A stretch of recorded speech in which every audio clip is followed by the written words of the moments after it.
Hello, everyone. Welcome and thank you for joining us today. I'm Thiago, Data and Cloud Specialization Manager at Andela, and I'm thrilled to be here as your host for today's webinar on building for change with AI. Before we get into the actual conversation, let's quickly cover some housekeeping. We are live streaming this conversation and are welcoming guests from all over the world. Feel free to introduce yourself in the chat, drop any questions you might have, any comments. We'll be monitoring the questions and answering those throughout. And also at the end, we will leave some time to answer the questions. A recording will be available on LinkedIn and YouTube after today's live event. And if you want to learn more about Andela or the content presented, visit andela.com/resources to learn more. Without further ado, let's get into the conversation.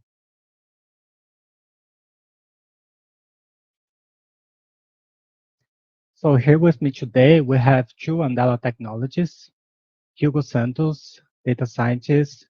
Hugo actively participates in creating and maintaining Power BI solutions within the advanced analytics team.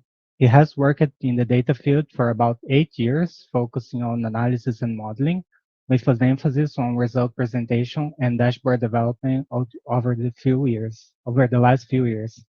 His experience spans several sectors and industries, including consumer goods, pharmacy, and most recently marketing.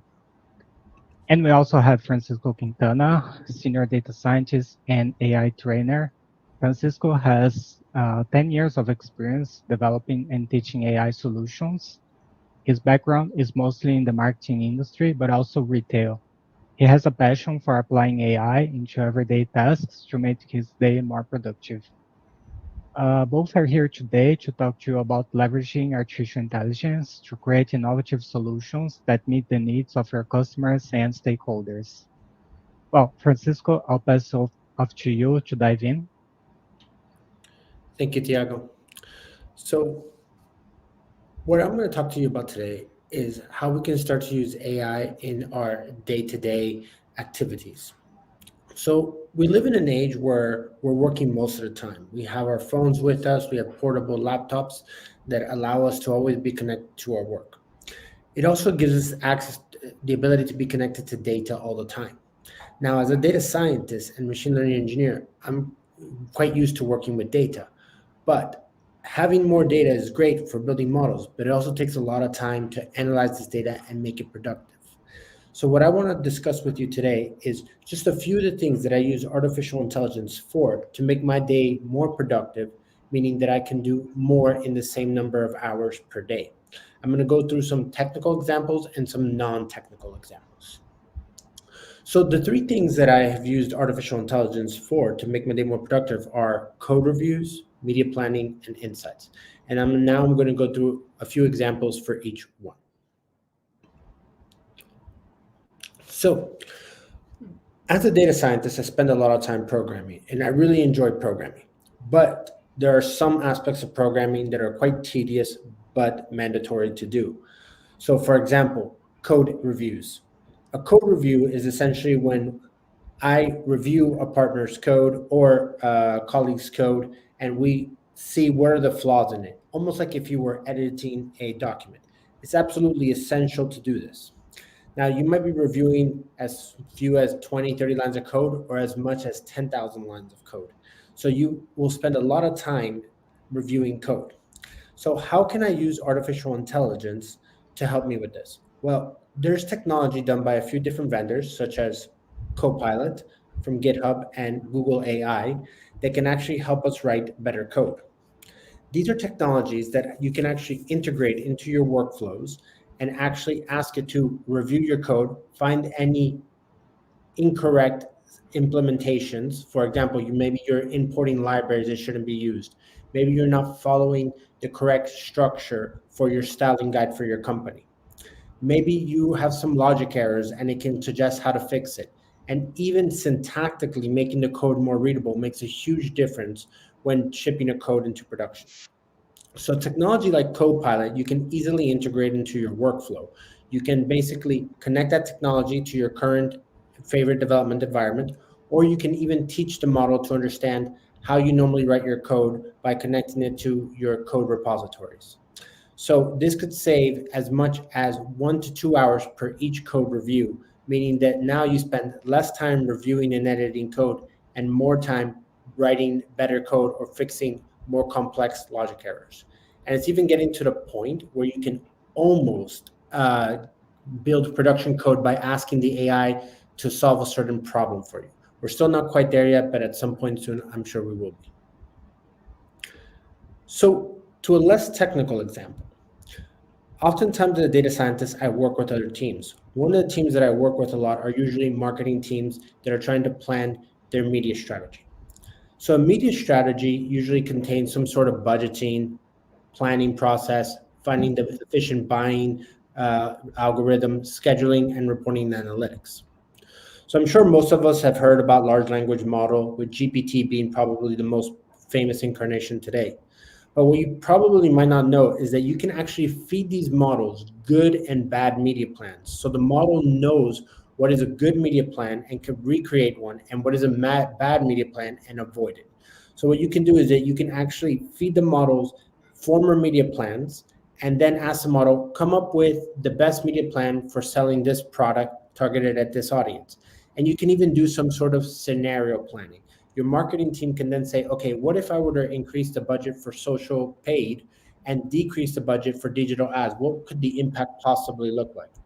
The better data you feed these models, the more accurate results you can get. And this saves you a ton of time building multiple media plans for different scenarios that you might not be able to predict. You can simply just ask the model to build you a media plan in just a few minutes and then review the accuracy of that plan. Now, finally, one of my favorite ones is finding insights. As I said, as a data scientist, I'm really spending most of my time shifting through data. And we all know that data is very valuable, but finding the insights is very, very difficult. It's almost like finding a needle in a haystack. So imagine that I'm given tons of Excel files, access to 100 databases, and I need to make sense of it all. Well, there's technology like Google Search and Conversation AI, where you can connect your private data, such as your PDFs, your own databases, your own CSV files or Excel files, and also connect it to public databases.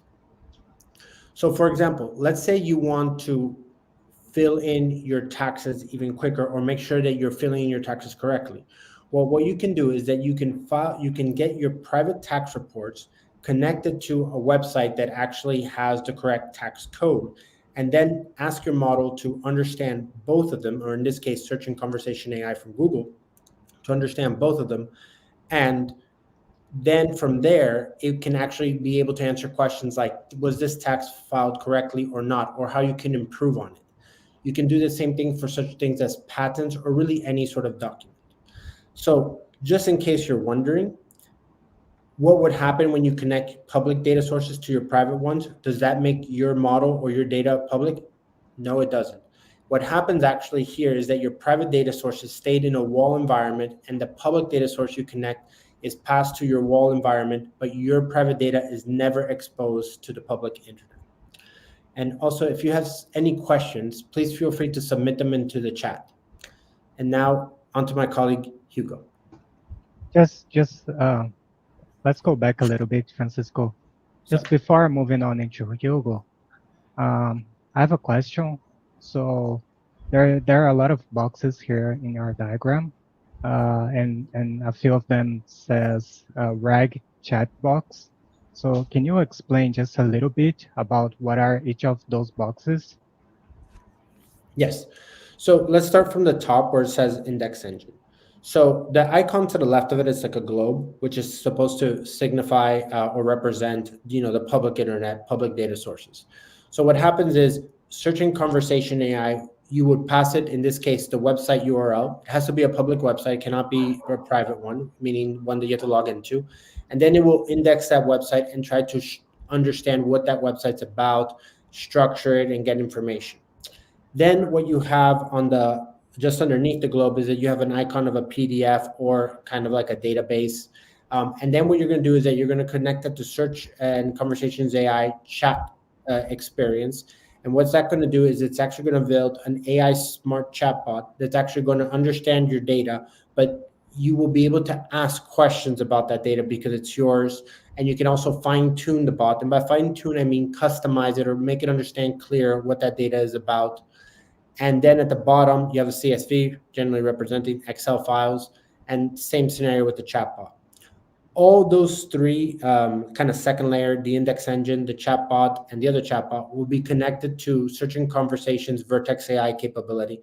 And what it's going to do is it's going to create a general chatbot that can help answer questions about your specific problem. And your specific problem is essentially the data that you fed it. So if you fed it data about taxes, it will understand taxes. If you fed it data about legal requirements, it will be about legal requirements. You can even feed it marketing data from your analytics data sets like Google Analytics, Adobe Analytics, pretty much anything, and it'll start to understand it and be able to answer questions about it. And then finally, the last box you see at the far right is a RAG chatbot with Dialogflow. And what Dialogflow is, it's a product that's incorporated into Search Conversation AI that allows you to essentially create, the word is actually flow, but essentially allows you to create the chatbot to work in, let's say, Facebook Messenger, WhatsApp, a website, integrated into your phone's voice commands like Siri and Android's voice command as well. So that's what each of those box represents. Thank you so much, Francisco. That was great. And everyone, just a reminder, please submit any questions you have into the chat, and we can just ask the questions to either Francisco and Hugo here. So thank you, Francisco. Let's move on to Hugo. Great. Thank you, Thiago. Thank you, Francisco. So it's amazing the possibilities that we have when we think about the use of AI, and not only on the day-to-day use, but we also have application of AI in the corporative environment.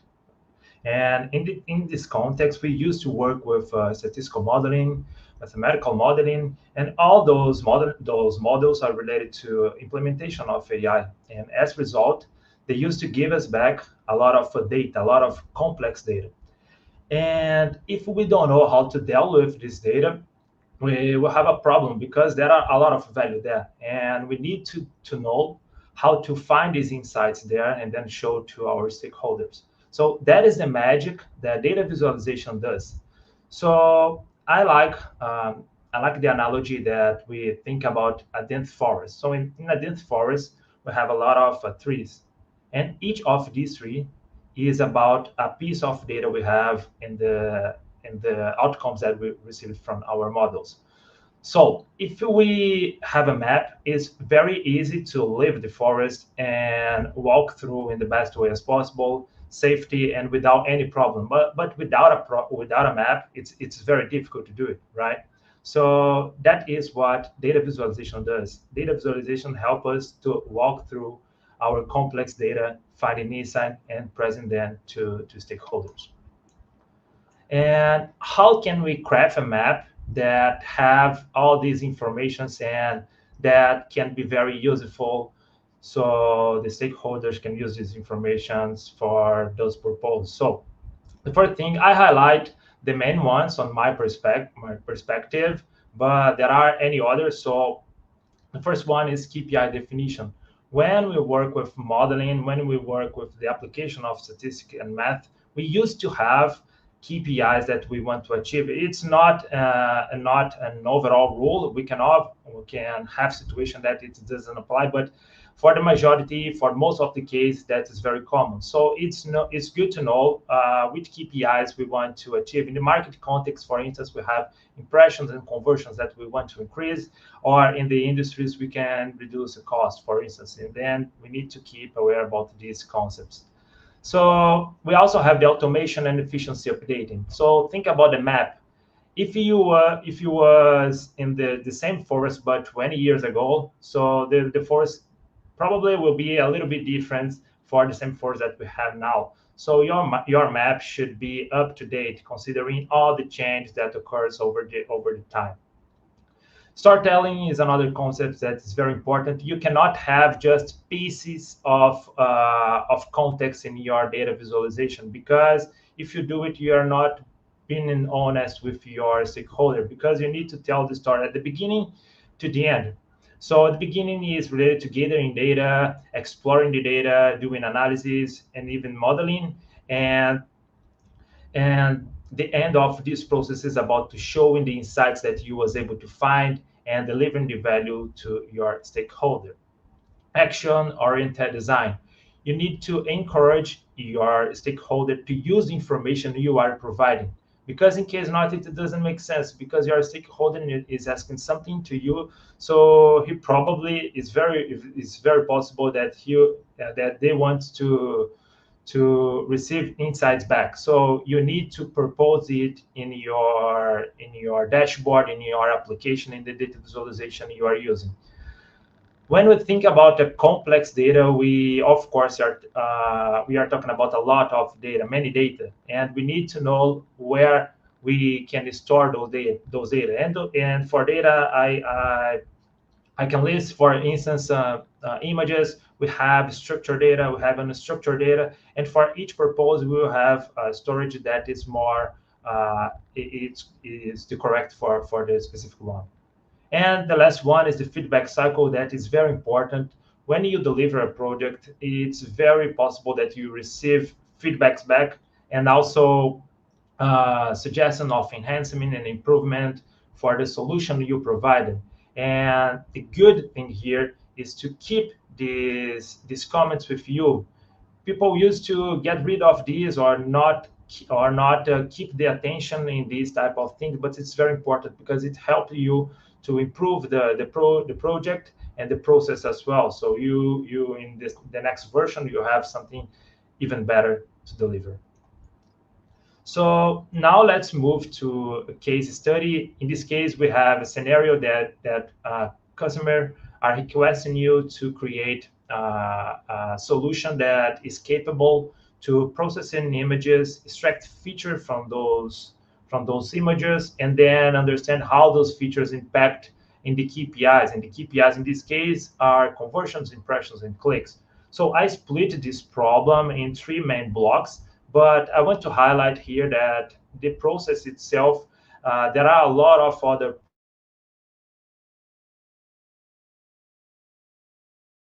the data visualization part. So in this case, the first step, there are a lot of things in this, and those are related to creating a model from scratch. You can, of course, use an existing one that you created in the past, and that would be the case of a feedback cycle that I just commented.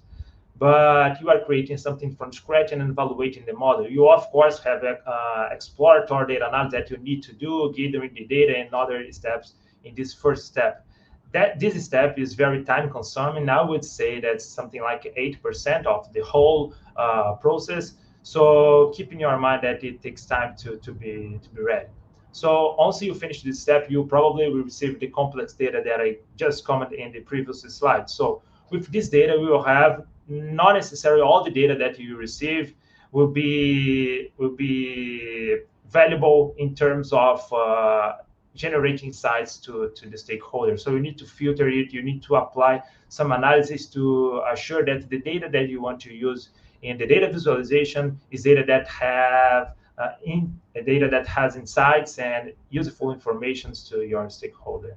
And the last step is the data visualization. That is the part that we really use the front end design and development, UI and UX concepts to create the visuals itself. So for this situation would be very, very good to have, for instance, trend lines when you show the impact on each features over time, some bar charts that you can show the most relevant and the lowest relevant features you have in your images. And also you can create some filters that the user can play with them, and then create some relations between them to see how it impacts in conversion, impressions, and clicks that can be represented by cards in the middle section of the dashboard.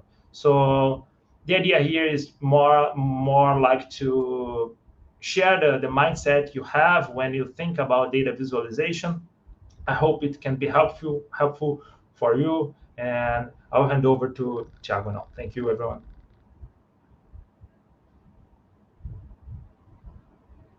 All right. Thank you so much. So no, please keep on that slide because I have a question on that. All right. So Hugo, a question for you. From these three stages that you split your problem, which one do you think is the most challenging, or the one that requires more time, or it's harder to solve, or anything like that? Yeah, that's a good question. I would say, as I commented, the first one, because you need to spend a lot of time interpreting the data that you are receiving, understanding the problem. But the challenge is a little bit different from the two others, because at the beginning you are working on modeling. That is the part that involve the most code. So you need to code a lot here. You need to delve into the data, understanding all the information that you have there. But you, of course, need some time to develop visualizations. And that is something like the part of the workflow. But in terms of time consuming, the first one is, of course, the one that you spend many time. Okay, thank you, Hugo. You're welcome. Um, so thank you so much, both Hugo and Francisco, for your insights, for sharing your experience. And also thank you to our audience for tuning in live and participating. There are some questions here. So first, you can move on the slide, please. So first question is that I have here is, let me read, and that's for you, Francisco. Copilot is a really handy tool for developers, but since it literally generates code on behalf of developers, doesn't it pose a risk to the future of software engineering job vacancies? Yeah, that's a good question, and it's one that I think about a lot. Well, one, I never really tried to predict what happens in the future, even though it's kind of like a machine learning engineer's job. You know, I thought France was going to win the World Cup, and it didn't happen. So I'm always careful with predictions. But going to your question about will Copilot replace developers, I don't think so. And the reason I don't think so is because effectively, Copilot still needs to be told what to do. And even if you could just get a business professional to go to Copilot and say, build me a website to share photos, right? Like a Google Photos. Well, um, even with that statement, there's still a lot that the user doesn't know what to do. So we know about databases, we know about um, caching issues and everything, because the program will do the quickest solution. So I think what's going to happen is that software engineers are just going to shift. They're going to probably write less code or spend less time QAing, but they'll still need to solve the difficult problems, and you'll probably spend more time in algorithmic thinking than just reviewing code. And actually, I think that's one of the things that sometimes I think differentiates a very senior level programmer compared to a junior one. A junior one will jump straight into the code. Senior programmers, some of the best I've worked with, probably spend 60-70% of the time thinking about how the problem will be solved, and then the remaining time just writing out their code. And in fact, I would say that they don't spend too much time writing code. And I think that's what tools like Copilot will give us. We'll write less code, but we'll spend more time trying to figure out what is the proper solution or the best solution to this problem. And I don't think a Copilot is going to be at that level anytime soon. All right, thanks a lot, Francisco. Um, can you guys please move to the next slide? All right, so thank you. If you'd like to learn more about AI, go ahead and download a recent guide, the Tech Leader's Guide to Getting Started with Gen AI. There's a QR code on the screen. It goes in depth on the key steps, stakeholders you need to work with, and provide practical use cases. So I think it's better to keep this slide in the screen so that everyone can get their cameras and go into the QR code to download the guide. But then we also have more questions here. So On the same topic, since we're talking about this, someone asked, how about deving AI? So I think it's deving, the pronunciation, I'm not really sure, but it was recent released. Francisco, do you have any thoughts on that? So I don't know Devin AI too well, but I know it's a technology that is basically like a software engineer, and it's good at understanding human emotion, responding accordingly. And I do think that will be kind of like the next evolution in terms of software engineering, but it kind of goes back. You'll still need to tell that AI how to solve the problem and how to optimize the solution for that problem. So what I actually think is that programming is going to shift to just be simpler. So I do think that not too long in the future, we used to program in machine language, which was did not look like anything like human words, right? Assembly code didn't look like human words, but then we got to languages like C that were more human readable, then Python.